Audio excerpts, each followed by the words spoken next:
Welcome to the top of the world.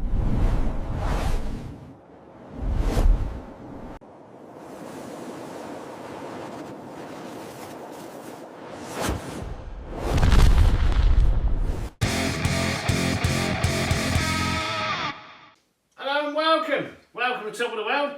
I'm Simon and we're in another boiler room. There's a difference to this one, right? Very rare. How does this boiler room rank from 1 to 10 out of all the boiler rooms I have to deal with? Well, this is a number 10. Why? There's a door there and that is the outside, which means we're above ground. For me, that puts me at a 10. No matter how bad it is, it puts me at a 10. And today we're not fixing a problem, we're solving a long-term problem. We're going to empty the entire radiator hot water system of all the nasty, you can't even imagine what we're going to find in there, fluid, and we're going to refill it with the glycol water mix at a 50-50 rate, 50% glycol, 50% water. It's not ordinary glycol, we'll get into that in a minute, so that I can allow this house to freeze during our Arctic winters. Our winters are 6 to 7 months long. We see -40 on a regular basis, and houses that are left empty like this and all the others, you've got two options. You leave the heating running all winter or you shut them down. Traditionally, there's not too many people been brave enough to adapt the houses to be able to shut down so they can freeze solid. I'm one of those people that do that. Even if you don't shut the house down to freeze solid, can in the Arctic winters we have here, and we're in the Arctic, can the water freeze while the heating's on? Yes, had it, done it, been there.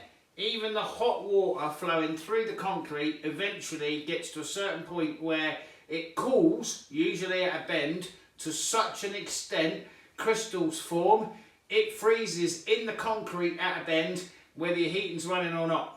Seen it for myself, experienced it for myself, lost part of a building as a direct result. If we fill it with glycol, not only can we allow the building to freeze, but it will never cause that problem. In this house, because it's unique and we're above ground, it has no cellar, that presents another problem. Our plumbing is normally exposed within a building, whether it be in a cellar or above ground. Here, a lot of the pipework is in the concrete floor. So that's got its own set of problems. So I'm going to show you this. This is a very normal thing to find here. This is a pellet wood electric boiler, right, for heating. It would have been water and central heating. There's a tank on the wall there I'll show you. They've actually updated the hot water system to run off a separate tank. And so this just runs the waterborne radiators water system for this building. We're going to drain it down and we're going to refill it. How have I calculated that? Well, I'll show you as we go on. But firstly, I have to calculate how many radiators there are, what volume of water there are in each one of the radiators, the network of pipes, the diameter of the pipe versus the length of the pipe, and therefore how much fluid is in the pipe, and how much fluid is in this unit itself. And then you make that calculation and you calculate to a number of, and I've done this in litres, not gallons. So you calculate the entire volume, whether it be litres in gallons, and then you divide that by 2. That gives you your requirement of glycol mix for a 50-50 mix, and we're going to the maximum. We see -40 regularly. I've personally only seen slightly below -40, and it used to be -50. But with a glycol, it's good down to -40. But more importantly, if it reaches -50, right, it's not going to freeze enough to expand and burst pipes. So the name of the game is to fill the entire hot water waterborne system with a 50-50 mix of glycol and completely 100% drain all fresh water in the building. And that way, we shouldn't have any damage to the plumbing if the house is allowed to freeze. If, for example, I've got that house in freeze point and the customer says to me, oh, we're going to come for Christmas. Okay, I have done this many times. Can we then liven the house back up? Yeah, we can. We can start by switching on the hot water system, and we can let the hot water system work and heat up the house for about 5 days, and then we can allow the cold water system in. And the only reason we can do that is if the cold water system, right, is heated, and this is. It's got a heating cable in it. It's really important. Okay, let me show you some details. So to further explain what I was talking about with the cold water, this is the fresh water feed in. Comes up from the floor. Okay, this here is a heating element. That goes into there, has a plug on the other end. You plug that in, right, you have to have this plugged in. This heating cable, right, prevents the pipe below ground here from freezing, which means when we do our drain down, we have to remove this section of pipe here, which is where the water meter used to go, put our little pipe in there and suck all the water out. Right, that prevents this from freezing and blowing up. And then we leave this off, and then we plug this in, and that way it stops us from freezing. And we completely drain the entire building all the way down to here, right? And that includes any bends, any drop pipes. Drop pipe, what do you mean, Simon? Well, that is a drop pipe, and it's cut off. And there is another one here. Drop pipe drops down below the main system, and it's cut off. So when we're emptying the system, this is going to stay full of system. In fact, I replaced this because it blew this pipe. Right, at the end of winter when I drain the system down, you know, you learn where all the drop pipes are through blown pipes.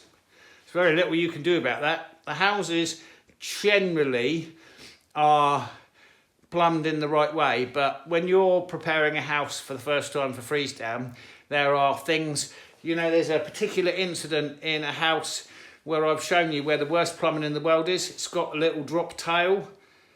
It's because they're not, you know, when you plumb a house or re-plumb a house, you think about drop pipes. So this big system here, this is our hot water feed and return going into the concrete. There's our circulation pump, and then we've got our circuits. So what we're going to do first of all, and I've already started, we've got some of our empty barrels there that we're going to be filling up as a test. Down there is the drain for the boiler. We're going to connect this hose onto here, open this tap and start draining the system. Once we've opened that, we're going to walk around to every single radiator and open the valves and start draining it. And that's going to drain our head of water completely. And then start filling up the tanks. And the reason I'm filling up the tanks is to do an absolute triple check on my measurements. Once we've drained all the water out, I'll know how many litres come out, and therefore how many litres, and we've got a lot of these barrels, how many litres have we put this in. So this is what I'm using, okay? And that there at 50-50 mix is good down to -40. And the reason I use that specific make and this specific glycol is because it has all the inhibitors in it. So everything that I need to put into the system is already included in with that. So I'm just using one fluid, I'm not mixing in additional bottles, everything I need is in this, right? And it's heavier than water. Don't ask me why. So if we work back into litres instead of pints and gallons, if we work into litres, 1 litre weighs 1 kilo. There's 25 litres in there, and they're 35 kilos. So, don't ask me. And the reason these are blanked off here is because the previous owners installed that, right, which is a dedicated hot water heater. So we're no longer taking hot water from this unit. And then there are radiators including in the garage, in all the cupboards, in all the little areas, every single radiator. And you'll remember this house because that's the shower room we've just done. Well, we did a few months ago. Right, so there's my key tool. my air compressor. So once we've got the head of water out and we've opened up all the radiators, then we go around to each and every radiator and we have to blow all the underground pipes out, everything. My other secret tool here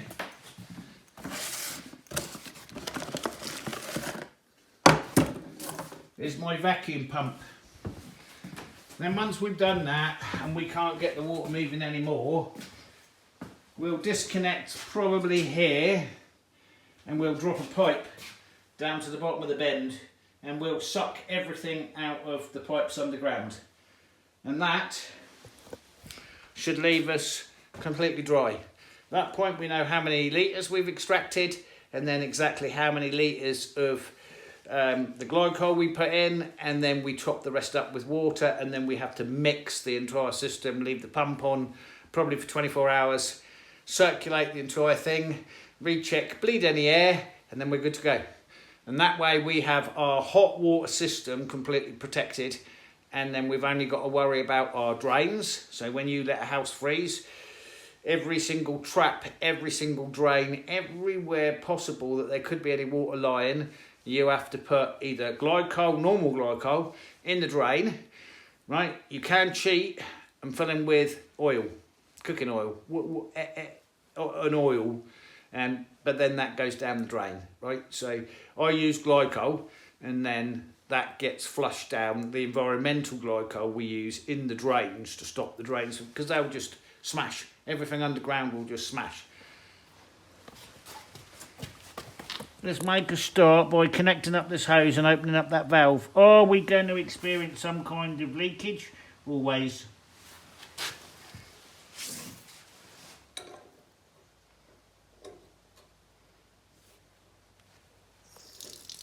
Okay. That tells us we're good to go.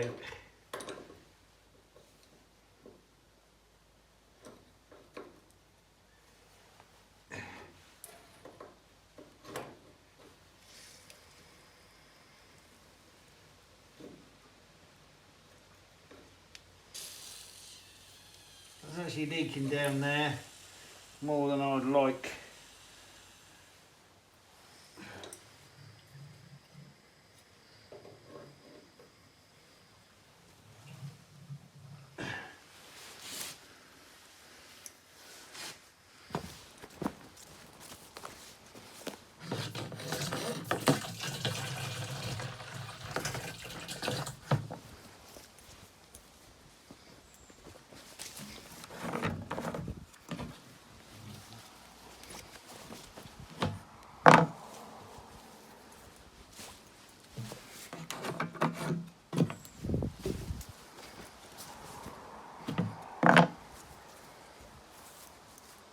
Okay, that's doing its thing, and then I can go around.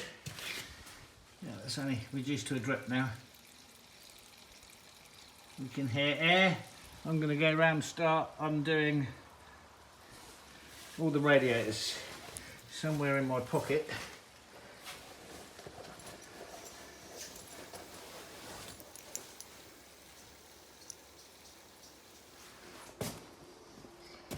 Okay, the last one of those is filling up.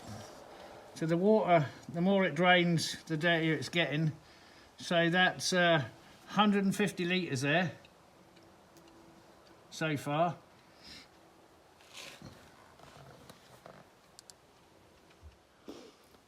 Okay, so what I've just done is I've just emptied out 100 litres. So that represents the 50. So we're out 100 litres, and we're looking for 240, well, let's say 250 litres.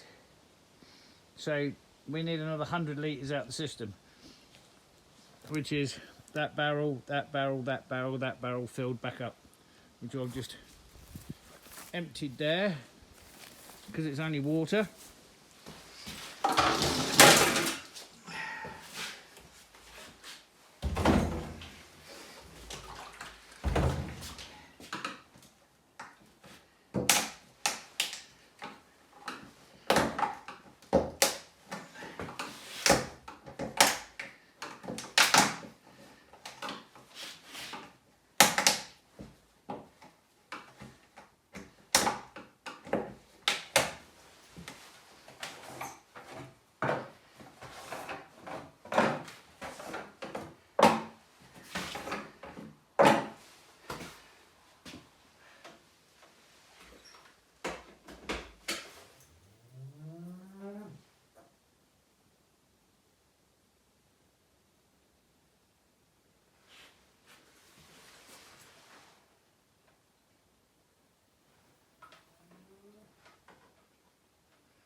It's like all new things, isn't it?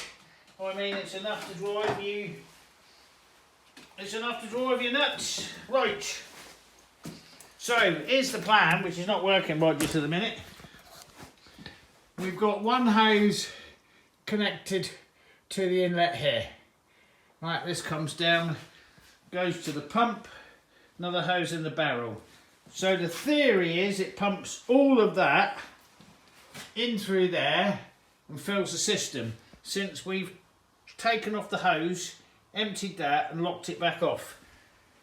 I've got an untried and tested pump here. Let me fiddle with that for a minute and then I'll come back to you. Okay, hear me out just before you get excited. Who knew that a submersible pump had to be submerged? News to me. So I couldn't get it to work. I tried, you know, filling it full of water and bleeding it, and I couldn't get it to work. So I chucked it in a bucket.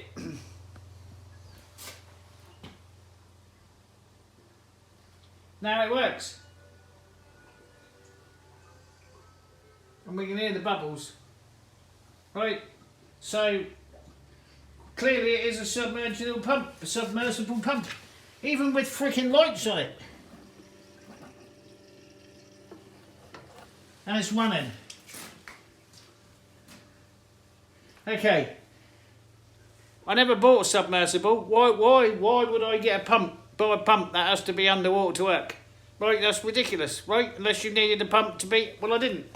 Anyway, I don't even know what made me chuck it in a bucket and plug it in.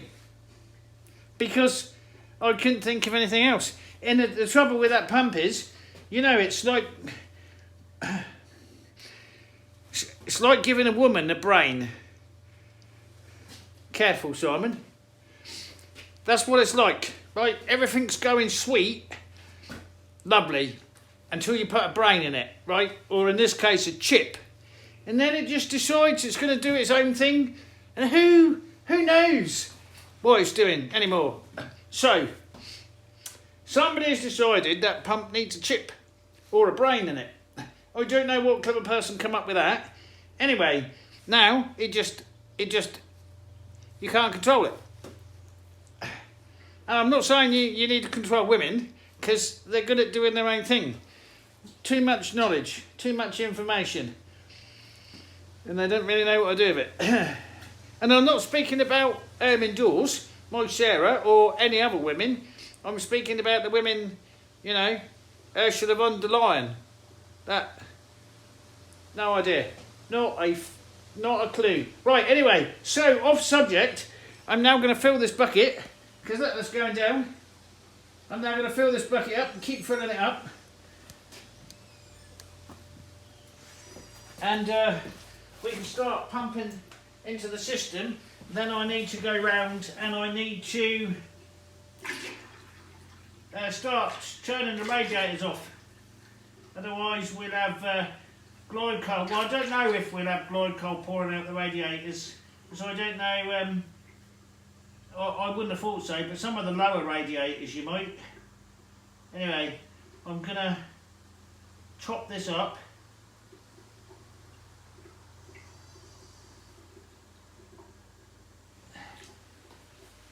And now I'm gonna go and turn off the radiators so we don't get that coming out of any of the bleed holes.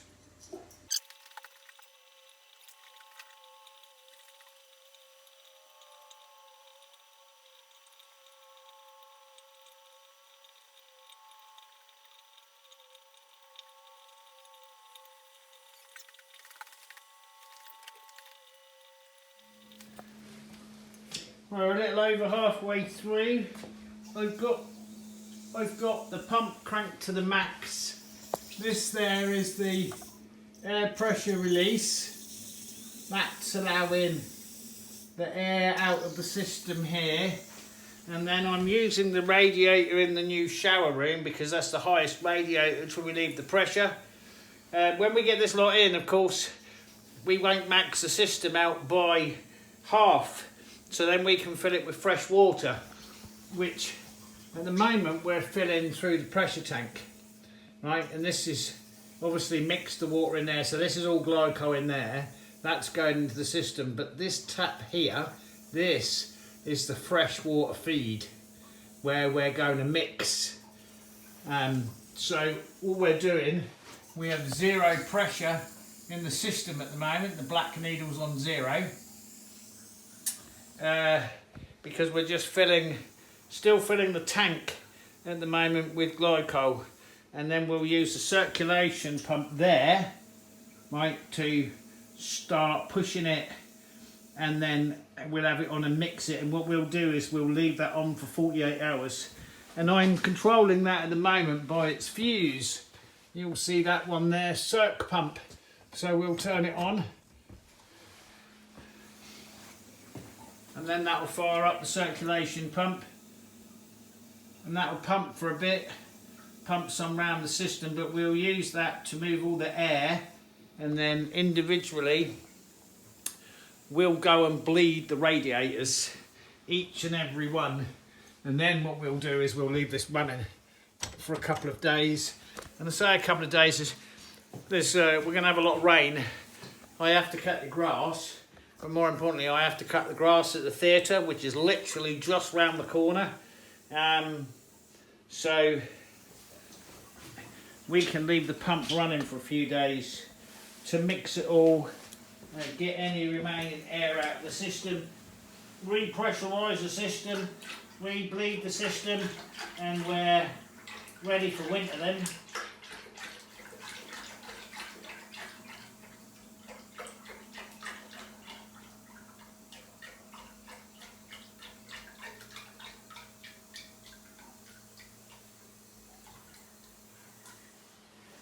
I'm also, when I've emptied these, I'm also putting fresh water in there and washing them all around and chucking that in the bucket, so we end up with clean tubs. We only use these for draining down systems, we don't use them for anything else, but it just makes sure we get the full 100 litres of glycol into the system, as we need that. We're on 223 litres came out, so you know I was about 20 litres out, which means instead of being 50-50 we're going to be 49.7, 49.8%. Like that's going to make any difference. No, it isn't. Okay. This is a good sign when you can hear that.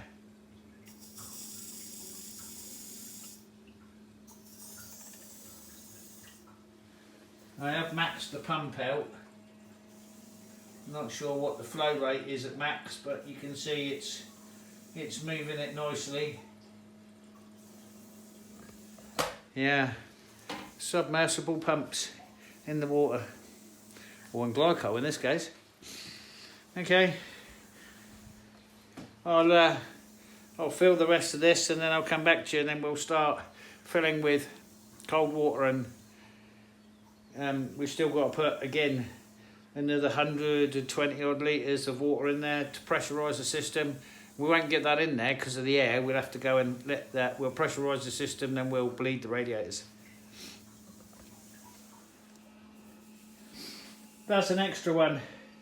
So I had an extra 50 litres in the van. They were not for air. They had to top up my own system, which is well, there's 11 radiators here, and I've got 65, so it's 6 times the size by way of system. However, because my pump is a submersible, I couldn't suck out the underfloor. So since I was 23 litres over where I thought the system should be, I've added an additional 25 litres, so I'm 125 litres of glycol into the system, assuming, right, then I've left 40 litres underground because I can't suck it out because it's the wrong kind of pump. Anyway, so the extra 25 litres actually will put me a little 50-something, a little over 50%. And then I've got a bucket of water and I will flush through that until it runs clear to make sure I get all the glycol out. We are literally coming to the end of putting in 125 litres. What's that, 5 gallons? So that's 25 gallons, is that right? Something like that, anyway. So, yeah, we're getting to the end of where we need to be, but I'm going to keep putting now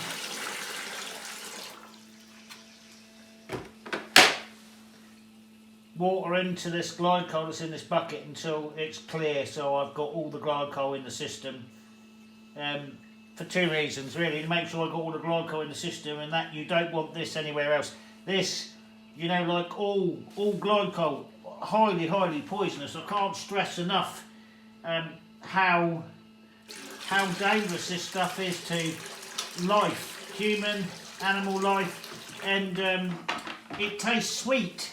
So, you know, they put this stuff, well, I'm not going to tell you where they put this stuff that humans consume and what they use it for. All I can tell you is you don't want to be consuming it. A small amount of pressure in there now. So, that means it's starting to compress against the air that's in all the radiators.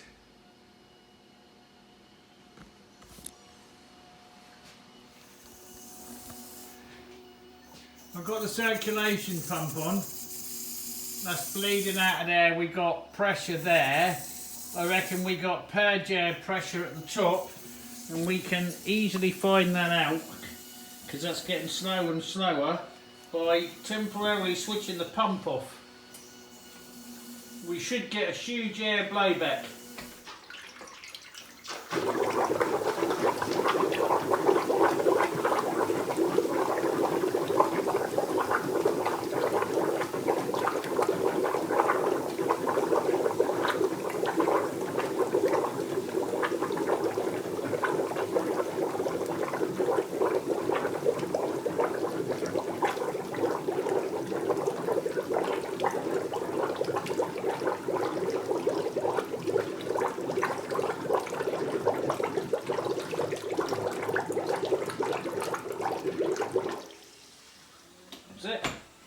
Start the pump going again, and you'll see that's dropped the pressure. You're looking at the black needle, not the red needle. That's dropped the pressure out the system. Right, we can go again now. Now, I did blow some glycol back out of it, so we'll just go and get some more water. Okay, that's all our glycol in, our pump's done. We've got to let all the pressure out the radiator so we have no pressure.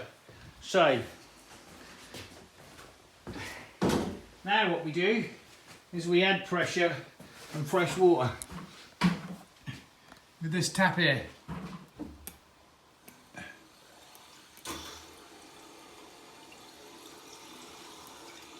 Now we're starting to fill the system with mains water.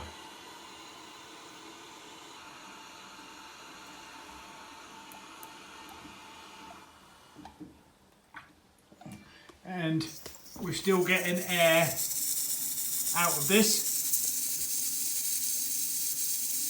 from the top of the system, and we'll go and release it from the end of the systems, and we'll see that pressure come right back down again. And then we'll repeat that process over and over again until we're sure we can't get any more air out of that. Turn the circulation pump off, let the air come up, and we'll continue to do that until there's solid pressure when we add water.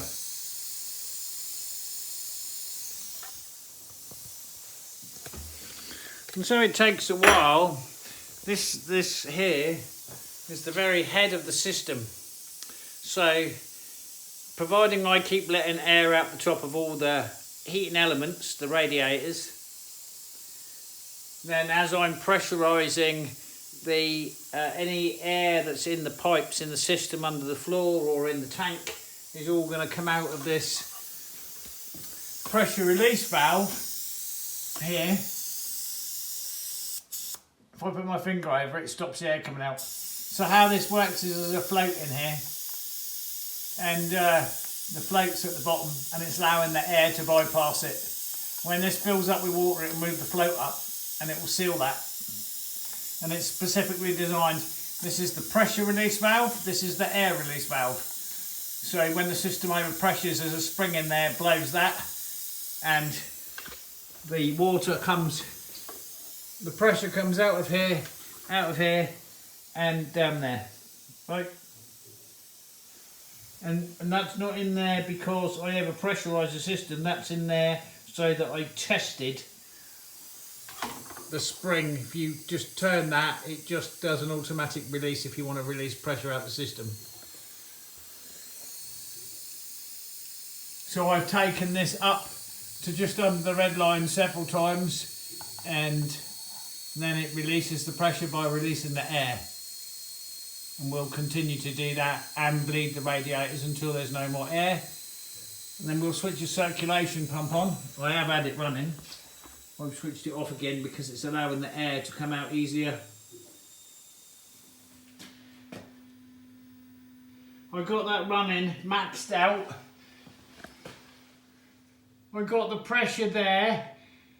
I don't want to put any more pressure in it because at the moment the water's cold. And when the water heats up, it'll expand, so it'll have more pressure. So I may have to release some pressure, but there may still be some... I don't think there's any air left. There's no air in the radiators. There's no air coming out there. I've run the circulation pump both forwards and backwards to clear any air out the pipes and therefore the pump or any potential problems with that. So I believe the system is completely clear with air. I am going to want to mix the system, so we are going to leave the pump running. We'll leave it until we come back and cut the grass, so that'll be 2, 3 or 4 days depending on how things go. And then we'll also know if there's any pressure drop because the needle is on that line. Not a particularly complicated job. Time consuming for sure. Not complicated, especially if you've got the right pump. You know, if they sent you what you ordered, then anyway. And that's that. So that's 125 litres of glycol, 125 litres of fresh water, and we're a 50-50 mix. So this out. So I've got to do some adaptations. While I was still here, I was thinking about these downpipes, and I've got to do something somewhere similar. So what I'm probably going to do is fit these with drain. I've got two options. I can cut them right back at source, and then you've still got a little bit, or I can just put drains, so that I can just turn the tap and ensure that all the top pipes are drained and empty and you can leave the valves open. But this is like a major step forwards to be able to save the customer a significant amount of money because energy costs are at their highest ever. So to have an empty house where you have to have an electric heater running all year blows my mind.